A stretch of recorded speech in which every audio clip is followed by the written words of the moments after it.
న్యాయ ప్రవర్తన, బుద్ధి, న్యాయం. ఆమెైతేనే ఓ తల్లి బిడ్డేగా, నీ కూతురే రత్నమా. మనుషుల తత్వాలు చెప్తానండి, దేవుడు కనిపెడతాడండి.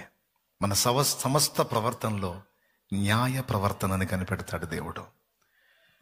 భర్తగా భార్యకు చేయాల్సిన న్యాయం, తండ్రిగా బిడ్డలకు చేయాల్సిన న్యాయం, పిల్లలుగా తల్లిదండ్రులకు చేయాల్సిన న్యాయం, ఆయన సృష్టికర్తకు మనం చేయాల్సిన న్యాయం, సమాజంలో ఉన్నందుకు సమాజానికి మన వల్ల జరగాల్సిన న్యాయం, సంఘంలో ఉన్నందుకు సంఘంలో మన ద్వారా జరగాల్సిన న్యాయం, మనం చేయాల్సిన న్యాయాలు కొన్ని ఉన్నాయి తమ్ముడు. ఏమంటావు? ఎంతమందికి అర్థమవుతుంది? ఉన్నాయి, కొన్ని న్యాయాలు ఉన్నాయి అమ్మా.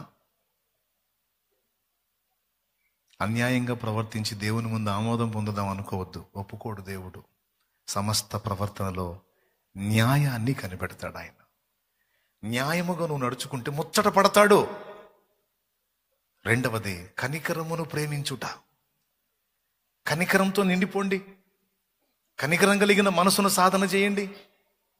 పోనీలే అనుకోండి, జాలి పడండి, తేడాబడ్డోళ్ళ మీద కనికరం చూపండి. మూడవది నీ దేవుని ఎదుట దీన మనస్సు కలిగి ప్రవర్తించు. ఈ మూడే కదా దేవుడు అడుగుతున్నాడు అన్నాడు. చూడు, ఇంక వీటికి మించి ఏమి లేదట. చూడు, నీ దేవుని ఎదుట దీన మనస్సు కలిగి ప్రవర్తించుటయో ఇంతే కదా యెహోవా నిన్ను అడుగుచున్నాడు అన్నాడు.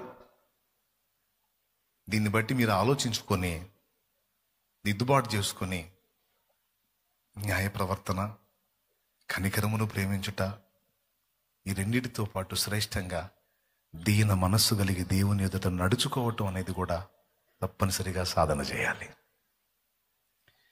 మనుషుల ముందు దీనంగా ప్రవర్తించటంగా దేవుని ముందు మనం దీనిలోమై వ్యవహరించాలి. ఎక్కడ ఉప్పొంగటానికి ఛాన్స్ ఇవ్వకూడదు.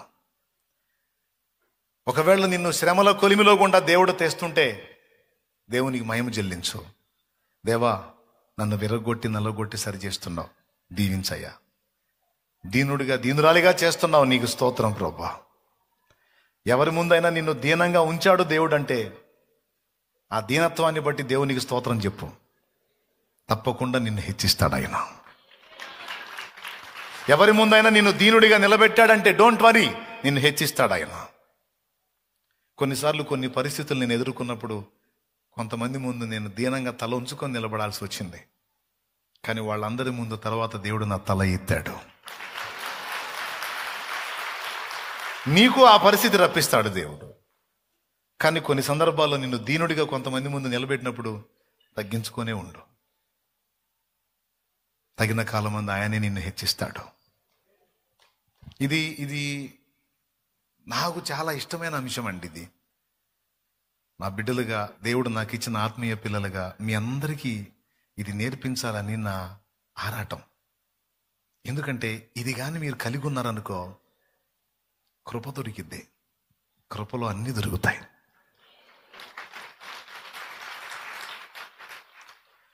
ఓకేనా? నా యేసయ్య కూడా తన గురించి తానేమని చెప్పుకున్నాడు తెలుసా? నేను సాత్వికుడను, దీన మనస్సు గలవాడను అని చెప్పుకున్నాడు నా తండ్రి.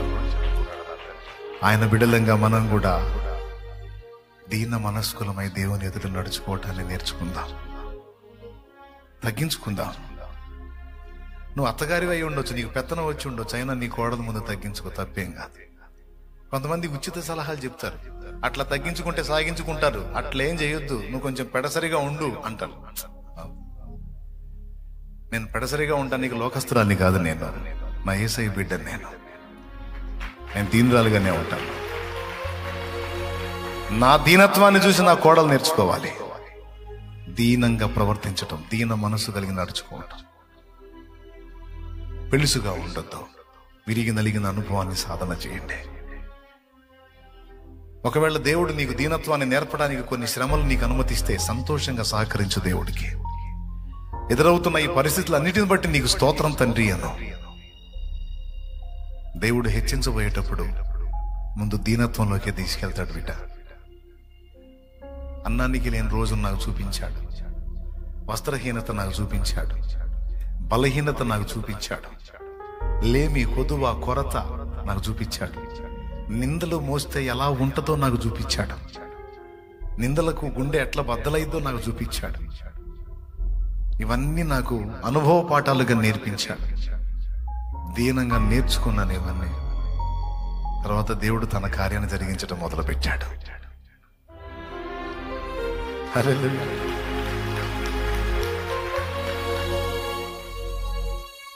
ఈరోజు కూడా నేను అదే సాధన చేస్తున్నా. ఎవరైనా తొందరపడేదన్నా అన్నా దీనంగా దాటి వెళ్ళిపోతా ఉన్నా. దేవుడే ఎవరికి చేయాల్సిన వాళ్ళకి చేసుకుంటా ముందుకు తీసుకెళ్తున్నాడు. దేవుడు ఉప్పొంగకుండా దీన మనసు కలిగి నడుచుకోవడానికి, ప్రతి విషయంలో జాగ్రత్త పడటానికి ఇష్టపడుతున్నాను నేను. ఇంకా ఎక్కడన్నా ఉప్పొంగుతున్నానేమో అనే భయం ఉంటుంది నాకు. దేన్ని బట్టి నన్ను అతిశయపడుతున్నానేమో అనే భయం ఉంటుంది. దాన్ని పరిశీలించుకుంటా ఉంటాను నేను. ఎందుకంటే దేవుని ఎదుట దీన ప్రవర్తన మనం కలిగి ఉన్నంత వరకు చలనం ఉండదు. ఇక మనకి తిరుగుండదండి. హల్లెలూయా. కాబట్టి ఇది ఏముందిలే అనుకోవద్దు. ఇది ఏముందిలే అనుకోవద్దు. చాలా కీలకమైన విషయం. అలా దీనులైన వాళ్ళందరికీ దేవుడు కృప చూపాడు. కోడిగుడ్లు ఇవ్వండి అని కొట్టుకాడికి పోతే దైవజనుడు పగిలిపోయినటువంటి గుడ్డు 15 పైసలు, పగలని గుడ్డు పావలా, 10 పైసలు తేడా వస్తుంది. అందుకని లీకేజ్ గుడ్లు తెచ్చుకునేవాడు. సేవకు వచ్చారు, డబ్బు లేదు. ఈయన పోతే ఆ కొట్టు, ఆ షాప్ ఆయన ఆ లీకేజ్ గుడ్లన్నీ తీసి పక్కన పెడతాడు. ఈయన వాంగని ఈయనకి ఇస్తాడు. గుడ్డు 15 పైసల కాడికి డబ్బులు కట్టి తెచ్చుకుంటాడు. మామూలు గుడ్డు అయితే పావలా. ఓ రోజు ఆ షాప్ ఓనర్ లేడు, ఆయన భార్య ఉందట. పోయాడు, అమ్మ గుడ్లు కావాలి అన్నాడు. మంచి గుడ్లు, ఫ్రెష్ గుడ్లు ఎన్ని కావాలని అడుగుతుంది. ఈ కాదమ్మా, పగుళ్ళు ఇచ్చిన గుడ్లు, లీకేజ్ గుడ్లు కావాలి అన్నాడు. ఆహా, నువ్వేనా? మా కుక్క కడుపు కొడుతుంది అందట. ముఖం మీద, ఆడ మనిషి ముఖం మీద అంది దైవజనుడిని. మా కుక్క కడుపు కొడుతుంది నువ్వేనా? ఎంత ఇబ్బందికరమైన మాట అండి. అంటే ఏంటి? ఆ లీక్ ఉన్న గుడ్లు మేము మా కుక్కకేస్తాం. ఈ మధ్యకాలంలో మా కుక్క గుడ్లు లేవు, నువ్వు తీసుకొని పోతున్నావా అని. ఇక ఆయన ఏం మాట్లాడాలో అర్థం కాల. కళ్ళ నిండా నీళ్లు కుక్కొని ఉంటాడు నాకు తెలిసి. కానీ దేవుడు ఎంత కార్యం చేశాడో తెలుసా? ఆ షాప్ అలానే ఉంది, ఆ షాప్ అలానే ఉంది. దేవుడు ఆయన్ని హెచ్చించాడు.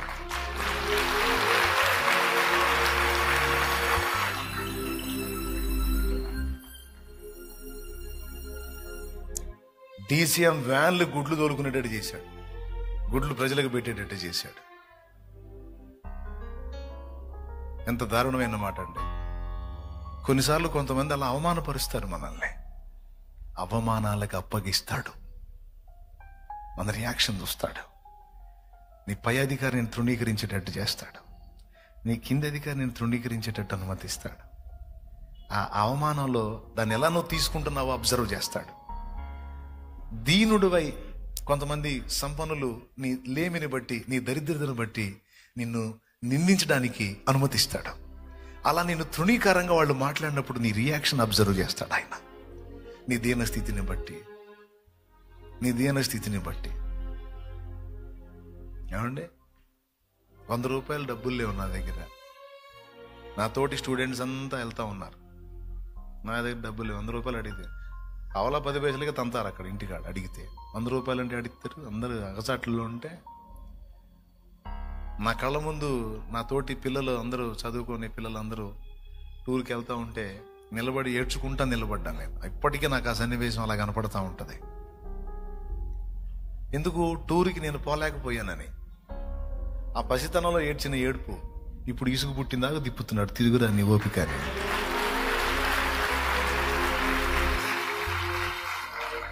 నా తోటి స్టూడెంట్స్ ఎన్ని తిరిగారో నాకు తెలియదు, కానీ ఒకటైతే నిజం, నేను తిరిగిందని అయితే తిరగల వాళ్ళు.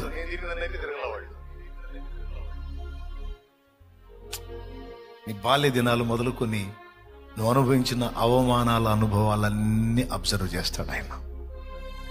నువ్వు దేవుని ఎరిగిన తర్వాత కూడా నువ్వు కొన్నిసార్లు నిందించబడతావు, కొంతమంది చేత అవమానపరచబడతావు, కొంతమంది వాళ్ళకున్న స్థితిని చూసుకొని నీ మీద అతిశయపడతారు. అక్కడ నీ రియాక్షన్ చూస్తాడు. నువ్వు పెళుసుగా వ్యవహరిస్తావా, దీనురాలివై దీనుడివై తగ్గించుకొని పక్కకు వస్తావా, నువ్వు ఎలా రియాక్ట్ అవుతున్నావు అనేది అబ్జర్వ్ చేస్తాడు ఆయన.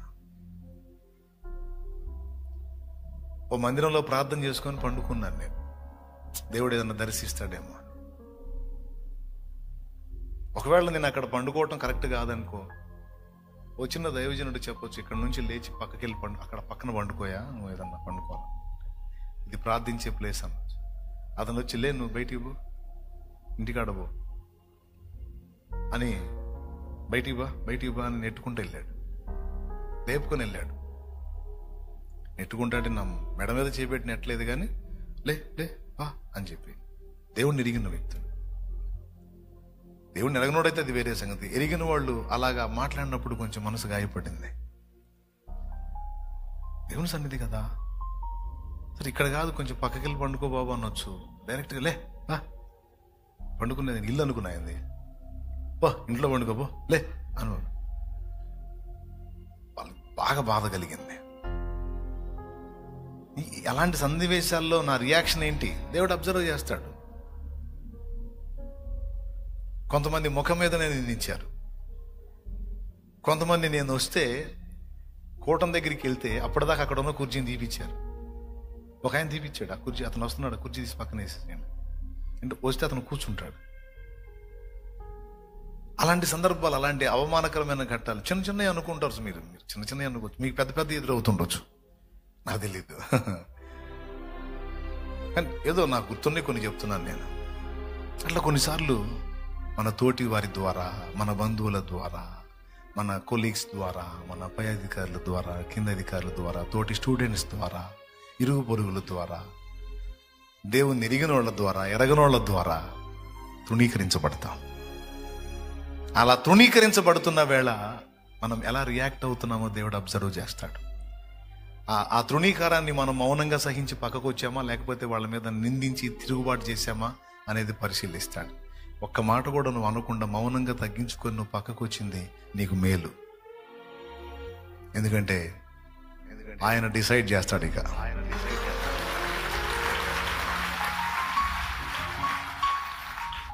దేవా ఇంత మాట నన్ను అన్నారు ప్రభా, నలుగురిలో నన్ను ఇంత అవమానపరిచారు, ఇది నువ్వు విన్నావుగా, ఇది నువ్వు చూసావుగా. నేను ఎరగని అబద్ధాలు నా మీద నిందలేశారయ్యా, నేను ఎరుగుతున్నా ప్రభా, అది నేను అలా ఉన్నానా, నన్ను నిందించారు ప్రభా, నీకు తెలుసు నా దేవుడు అన్యాయస్తుడు కాదు. ఎప్పుడైతే మనం ఆ దీన మనస్సుతో దేవునికి వెళ్ళి చూసామో రాసి పడేస్తాడు, అయిపోయింది ఇంకంతే. దేవునికి మహిమ కలుగును కాదు. ఇక నేను చెప్పటం కాదు, ఇందాక చెప్పాను కదా, 15 పైసలు గుడ్డు ఎక్కడ, DCM వెహికల్కి గుడ్లు ఎక్కడ, ఆ షాప్ అంతే ఉంది. దేవుడు చేసే కార్యం దేవుడు చేశాడు. అట్లా ఎన్ని కార్యాలు చేశాడో. నాకు నలుగురిలో అవమానపరచబడిన స్థితి అదే. ఈ పాటలన్నీ ఏవో నేను కల్పించుకొని పాడే కాదు, అనుభవాలు.